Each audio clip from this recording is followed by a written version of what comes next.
நாளென் செய்யும் வினிதானென் செய்யும் என நாடி வந்த கோளென் செய்யும் கொடுங்கூற்றியன் செய்யும் குமரேசர் இரு தாளும் சிலம்பும் சதங்கையும் தண்டையும் சண்முகம் தோளும் கடம்பும் எனக்கு முன்னே வந்து தோன்றினே. உலகமெங்கும் வாழ்ந்து கொண்டிருக்கும் ஸ்ரீ குபேரன் டிவி நேயர்களுக்கு சைதை ராஜாவின் அன்பான வணக்கங்கள். நாம் இப்பொழுது வாக்கிய பஞ்சாங்க அடிப்படையில் வார ராசி பலன்கள் அக்டோபர் 24 முதல் அக்டோபர் 30 வரைக்கும் உள்ளடக்கிய நாட்களுக்கு கிரகங்கள் எப்பேற்பட்ட பலனை வழங்கப் போகிறது என்பதை ஒவ்வொரு ராசியாக பார்க்கலாம் வாங்க. இப்பொழுது நாம் ரிஷப ராசியை பார்க்க போகிறோம். ரிஷப ராசி காலபுருஷனுக்கு 2வது ராசி. சுக்கிர பகவான் ஆட்சி பெறும் வீடு. கிருத்திகை 2, 3, 4 பாதங்கள், ரோகிணி 1 முதல் 4 பாதங்கள், மிருகசீரிஷம் 1, 2 பாதங்கள் உள்ளடக்கியது இந்த ரிஷபம். இந்த ரிஷப ராசியினுடைய அதிபதி எங்கே இருக்கிறார்னு பார்த்தா 6ஆம் இடத்துக்கு போய் ஆட்சி பீடத்தில் தான் இருக்கிறார், துலாத்தில். நம்ம வார ராசி பலன்களை சொல்ல போகிறோம். இந்த கிரகங்கள் எப்பேற்பட்ட பலனை வழங்கப் போகிறது அப்படின்னு பார்க்க போகிறோம். ராசிநாதன் 6ஆம் இடத்துக்கு சென்றது நல்லது. ஆட்சி பீடத்தில் தான் இருக்கிறார். இருந்தாலும் உடல் நலத்தில் சிறு சிறு குறைபாடுகள் வரும். நீங்கள் வேலை பார்க்குற இடத்துல நட்பு வட்டாரத்தில் கொஞ்சம் எதிர்ப்புகள் கிளம்பும். சமயத்தில் எதிர்ப்புகள் கிளம்பும். பிறகு நீங்கள் சொல்கிறத அவங்க ஆமோதிப்பாங்க, அப்படி சொல்லலாம். மற்றபடி ஒரு சில இடத்தில் ஒரு பின்னடைவை கூட சந்திக்க நேரிடும். எச்சரிக்கையாக நீங்கள் இருக்க வேண்டிய காலகட்டங்கள். பாருங்கள், 2ஆம் இடத்துல செவ்வாய் இருக்கிறது. கூடிமான வரைக்கும் குடும்பத்தில் சண்டை சச்சரவு வரலாம். இல்லை வெளிவட்டார பழக்க வழக்கங்கள்லேயோ வேலை பார்க்குற இடத்துலையோ கூட பிரச்சனை வரலாம்.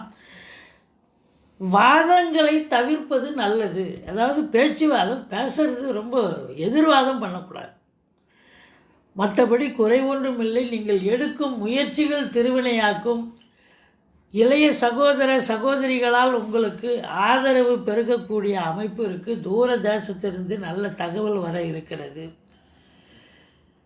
4ஆம் இடத்து அதிபதி சூரியன் 6ல் போய் அமர்ந்து நீச்ச பங்கம் பெறுகிறார்.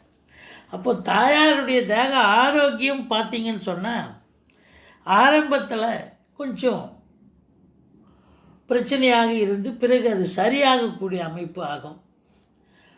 மற்றபடி வண்டி வாகனங்கள் கூட கொஞ்சம் செலவு வைக்கிற மாதிரி தெரியும். ஆனாலும் ஓரளவுக்கு சவாரிகள் கிடைச்சி நல்ல சம்பாத்தியத்தை பெறுவீர்கள்.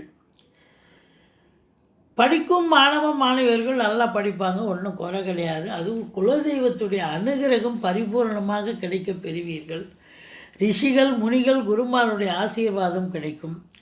5ஆம் இடத்து அதிபதி 6க்கு போயிட்டார். அப்போ பிள்ளைகளுக்கு தேக ஆரோக்கியம் பாதிக்கப்படலாம். அல்லது உங்கள் பூர்வீக சொத்தில் ஏதாவது பிரச்சனைகள் வரலாம். குலதெய்வ வழிபாடு செய்யுங்க. மற்றபடி 6ஆம் இடத்தில் உங்கள் ராசிநாதன் இருக்கிறதால ஒன்றும் பிரச்சனை இல்லை. கேதுவோடு இணைஞ்சிருக்கிறார், அதுதான் பிரச்சனை. மற்றபடி குறை ஒன்றும் இல்லை. 7ஆம் இடத்து அதிபதி 2ல் இருக்கிறார், செவ்வாய். அப்போ 7ஆம் இடத்தை குரு பார்க்கிறார். கணவன் மனைவி பரஸ்பர ஒற்றுமை, சந்தோஷம், குதூகலம். திருமண வயதில் இருப்பவர்களுக்கு திருமணம் பற்றி பேச்சுவார்த்தை எடுத்து சுப நிகழ்ச்சிகள் நடத்துவார்கள்.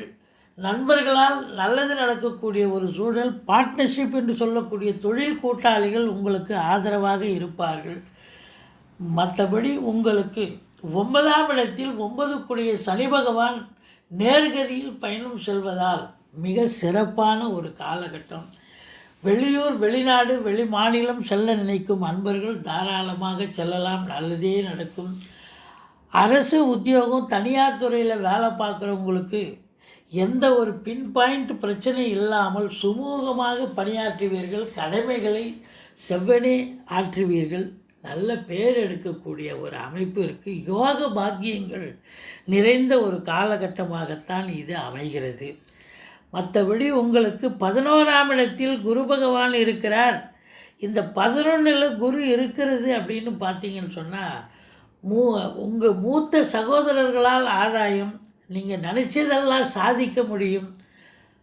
அதோட முதல் திருமணம் முறிவு ஏற்பட்டு 2வது திருமணத்திற்காக காத்திருப்பவர்களுக்கு கூட நல்லதே நடக்கும். 12இல் ராகு பகவான். உள்நாட்டு வாணிபம், வெளிநாட்டு வாணிபம், ஏற்றுமதி இறக்குமதியாளர்கள், ஷேர் மார்க்கெட்டில் இன்வெஸ்ட் பண்ணுறவங்க, ஸ்பெக்குலேஷன் பண்ணுறவங்க, ஆன்லைன் பிஸ்னஸ் பண்ணுறவங்க, இவங்களுக்கெல்லாம் ஒரு அற்புதமான ஒரு காலகட்டம்.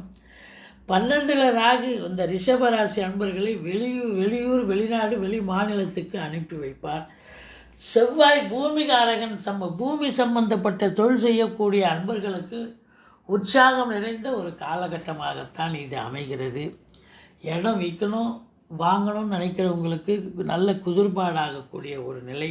ஃப்ளாட் ப்ரமோட்டர்ஸ், பில்டர்ஸ், கட்டிடக் கலைஞர்கள், புரோக்கரேஜ் செய்யக்கூடியவர்கள், ரியல் எஸ்டேட் பண்ணக்கூடிய அன்பர்கள், இவங்களுக்கெல்லாம் ஒரு அற்புதமான ஒரு காலகட்டமாகத்தான் இது அமைகிறது.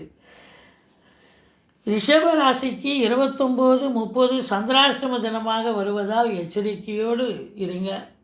தலைக்கு வருது, தலைப்பாயிட போகும். புதிய ப்ராஜெக்ட் எதுவும் எடுக்காதீங்க. வழக்கமாக செய்யும் பணிகளை செய்து வாருங்கள். ஸ்ரீ மகாலட்சுமி வழிபாடு செய்யுங்கள். இந்த வாரம் அமக்கலமான ஒரு வாரம். ஸ்ரீ குபேரன் டிவியை பார்த்தமைக்கு நன்றிகள். மேலும் இது போன்ற தகவல்களை தெரிந்து கொள்ள ஸ்ரீ குபேரன் டிவியை சப்ஸ்கிரைப் செய்யுங்கள். மறக்காமல் பெல் ஐக்கானை கிளிக் செய்யுங்கள்.